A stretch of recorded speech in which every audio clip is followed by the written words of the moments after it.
Allez, bonjour à tous, j'espère que vous allez bien et que vous êtes en forme. On se retrouve dans cette vidéo où on va parler de l'actualité, qu'est-ce qui se passe en ce moment sur le marché crypto. Je vais vous expliquer qu'est-ce qui s'est passé concrètement pour qu'on ait cette baisse et on va répondre à la question, est-ce que c'est le moment de racheter? Est-ce que ça va continuer de baisser? Bref, on va voir tout ça dans cette vidéo. Je fais un petit point aussi pour la partie un peu pub, n'hésitez pas à vous abonner, à liker, à mettre un commentaire et surtout à rejoindre le Telegram gratuit qui est dans la description, c'est le premier lien en description et je vous invite à le rejoindre parce que notamment cette baisse qu'on a eue sur les marchés, je l'avais annoncé dans le Telegram, quelques jours avant je vous avais dit prenez des profits puisque le marché va chuter. C'est exactement ce qui s'est passé et donc ça permet tout simplement de réinjecter ces profits-là par la suite pour cumuler un maximum de tokens. Donc rejoignez le groupe Telegram, il est totalement gratuit, c'est le premier lien dans la description.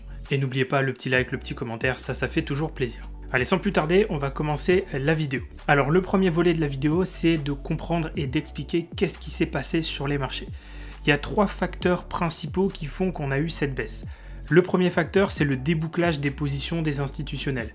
Il faut comprendre que à la fin de l'année, les institutionnels débouclent des positions, sortent de positions pour faire leur bilan de fin d'année. D'accord ? C'est plus facile de faire un bilan quand on a toutes les positions ou une grosse partie des positions qui sont clôturées, c'est plus facile à calculer et puis on peut vraiment sortir une performance avec des positions clôturées.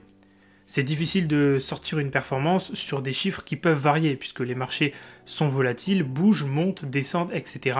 Donc vous ne pouvez pas sortir une réelle performance. Alors que quand les positions sont clôturées, là effectivement la performance est avérée et validée et donc c'est plus facile de sortir un chiffre, une performance in fine.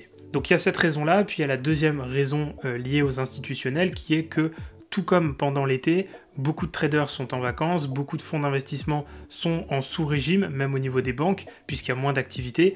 Et donc, dans ces périodes-là, on souhaite avoir le moins de positions possible, le moins d'exposition possible au marché. Et donc, ça fait effectivement qu'il y a des clôtures de positions et qu'il y a une certaine forme d'arbitrage qui est fait de la part des institutionnels.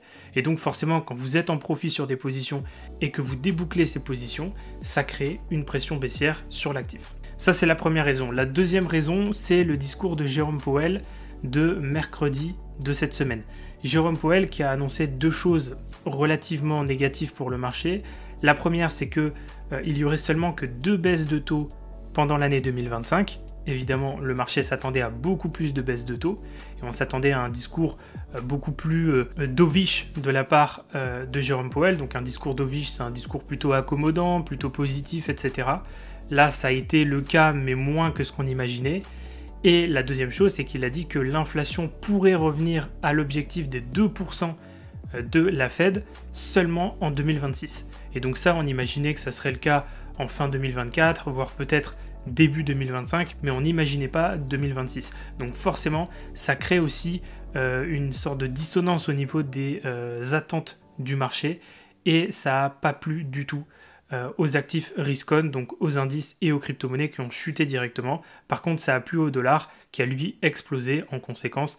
Et donc quand le dollar monte, ça a plutôt tendance à faire chuter les indices et les crypto-monnaies. Ici, on le voit, l'inflation index, donc on est sur Trueflation qui permet vraiment de voir la véritable inflation aux États-Unis. On est sur 3,01%. Donc on n'est pas non plus sur quelque chose de problématique, hein. Et d'ailleurs Jérôme Powell l'a dit, l'inflation reste sous contrôle, mais effectivement on a quand même une inflation qui est à 3%, donc pas forcément au niveau de l'objectif des 2% qu'on souhaite avoir, et donc ça rassure pas les marchés. Par contre, chose très positive qu'on vient d'avoir aujourd'hui à 14h30, on vient d'avoir les chiffres du PCE Core, donc le PCE Core c'est un indice des prix à la consommation des ménages qui est extrêmement surveillé par la Fed. D'accord ? Il y a deux types de calcul de l'inflation. Il y a l'indice des prix à la consommation, l'IPC, et le PCE. Le PCE est celui qui est le plus regardé par la Fed. Et là, ce qui est très intéressant, c'est qu'on avait un chiffre précédent à 2,8. Le marché s'attendait, le consensus s'attendait à ce qu'on monte à 2,9, donc qu'on ait encore une augmentation au niveau de l'inflation, et au final, on est sorti à 2,8, donc le même résultat que le précédent, donc pas de hausse de l'inflation au niveau de l'indice PCE. Et ça, évidemment, c'est très positif pour les marchés, puisque ça vient un petit peu corroborer ce que disait Jérôme Powell, à savoir que l'inflation est sous contrôle. Et puis évidemment, maintenant, ça va être la data la plus importante.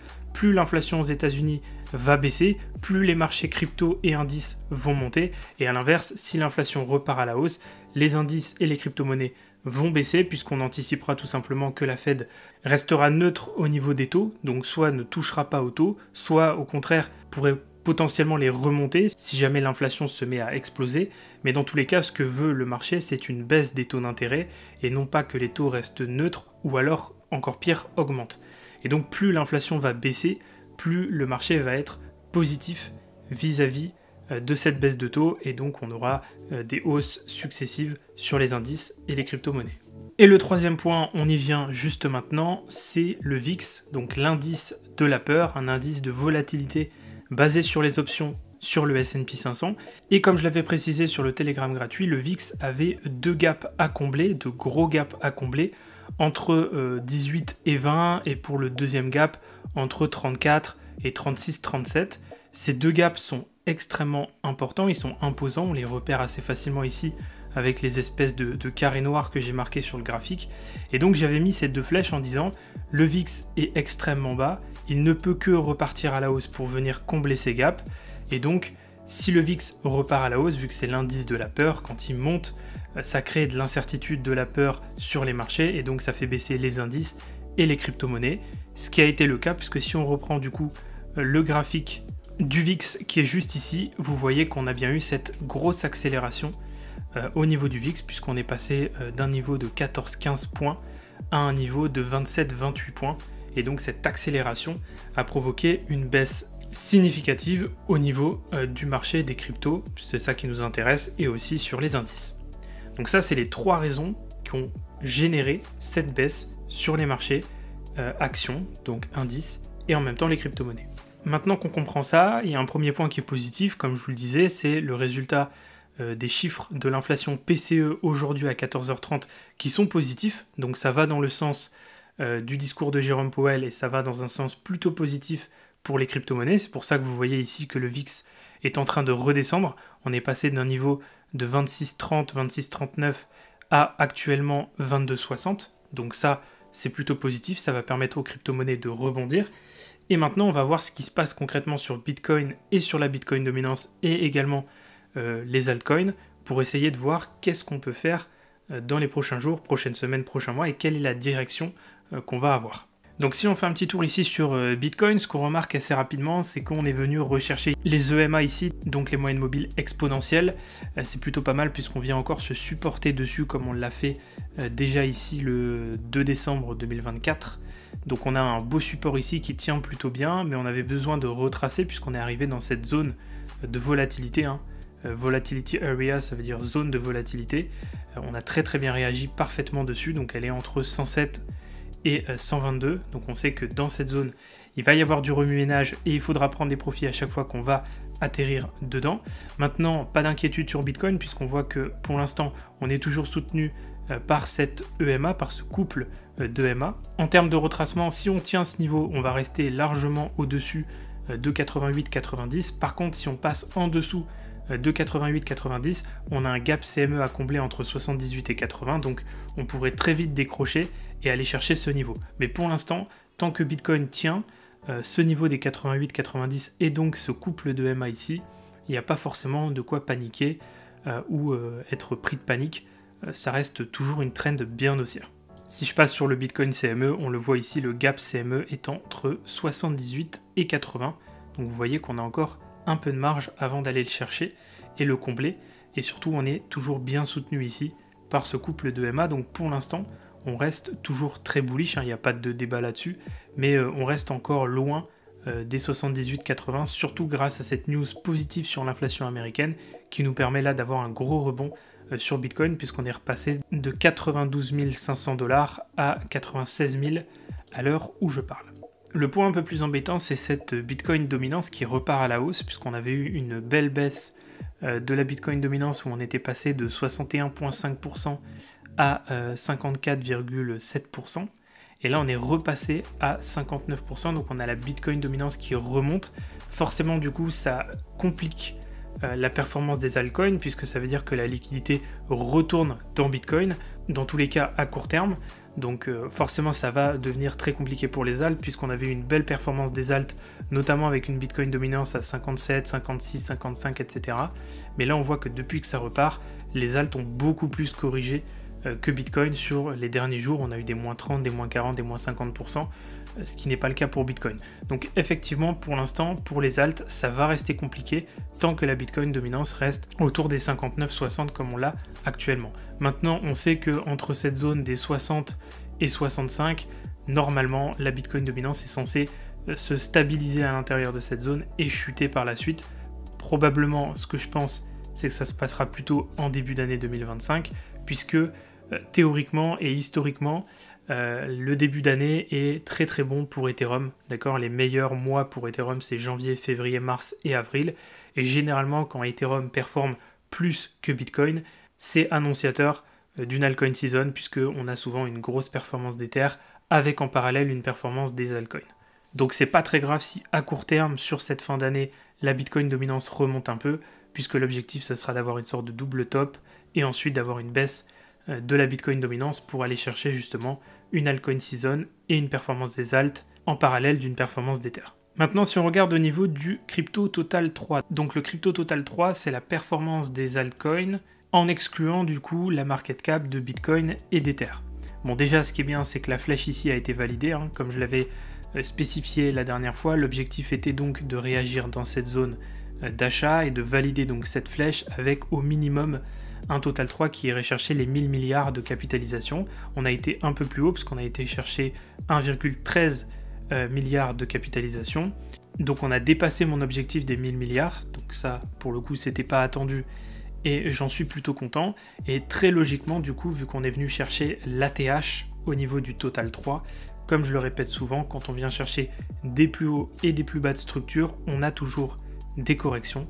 Et là, ça n'a pas fait exception, puisqu'on a bien eu ici une clôture au-dessus du plus haut, donc pas en clôture weekly, parce que là ici on voit que c'est une mèche de rejet, mais sur les plus petites time frames, on est bien venu casser ce plus haut, donc cet ATH, et derrière ça a engendré une correction. Maintenant, rien d'inquiétant, puisque si on regarde la correction, même si effectivement elle fait mal sur pas mal d'alt, on est seulement sur du 20%, et si on prend le plus bas, 26%, on reste toujours sur une tendance haussière, puisqu'on voit qu'on a bien un plus bas de structure ici, un plus haut de structure ici, donc tout ce qui se fait à l'intérieur, à condition qu'on ne revient pas casser ce plus bas, ça reste que de la correction pour avoir un nouveau plus haut, donc là-dessus, pas de quoi paniquer. On reste également dans le couple de MA ici, donc pas de raison non plus de paniquer à ce niveau-là, et puis si on trace simplement un Fibonacci de retracement, donc je vais le mettre ici, Fib retracement, on voit qu'on est venu chercher 38,2, on n'est même pas venu chercher 0,5, donc on n'est même pas sur 50% de retracement ici. Donc voilà, si on était sur 0,71, 0,786 ou pire 0,88, effectivement je dirais, là il y a un petit peu plus raison de paniquer, parce que c'est pas normal qu'on aille sur des niveaux de retracement aussi importants. Autant là, 0,382 voire 0,5, il n'y a pas vraiment de quoi paniquer, il n'y a pas péril en la demeure, clairement. Ça reste tout à fait contrôlé et cohérent. Et comme je le disais, on avait vraiment besoin de retracer, puisqu'on a été cassé un plus haut de structure, donc c'est tout à fait normal qu'on retrace. Tout comme si le marché se met à chuter ici et repasser en dessous de ce plus bas de structure, et ben on aura mathématiquement un retracement, puisqu'on aura cassé un plus bas de structure, le marché retracera pour continuer de chuter. Voilà la logique même d'une structure de marché, donc rien de très nouveau là-dessus. Et on termine sur le crypto total des Others, donc là on est sur les altcoins en excluant le top 10, donc on enlève toutes les plus grosses, XRP, Ethereum, Solana, Bitcoin, etc. etc. Et là pareil, on a validé la flèche, donc l'objectif était de passer de 200 milliards à 400 milliards de market cap. Au final, bon, on a été un tout petit peu plus haut, parce qu'on a été à 450 à peu près. On n'est pas venu casser l'ATH, ni même ce plus haut de structure également ici. Donc là on a eu une correction un petit peu avant la cassure du plus haut de structure. Maintenant, on reste toujours dans le couple de MA ici, donc on rejette pour l'instant le couple de MA. Pareil, si on fait un petit Fibo de retracement, on va voir qu'on est sur du 50%. Ici, on est sur du 0,5% de Fibonacci, donc on est à peine sur 50% de retracement, donc pas de quoi paniquer non plus, hein. On reste sur quelque chose de tout à fait cohérent, même si effectivement c'est plutôt rapide, c'est-à-dire que ça s'est fait sur, sur une semaine, hein. On voit cette bougie weekly hein, qui nous fait vraiment une énorme impulsion entre 417 et actuellement 318. Donc comme ça va très vite, ça paraît assez fou, mais en réalité quand on regarde au niveau de Fibonacci, on est seulement sur 0,5%.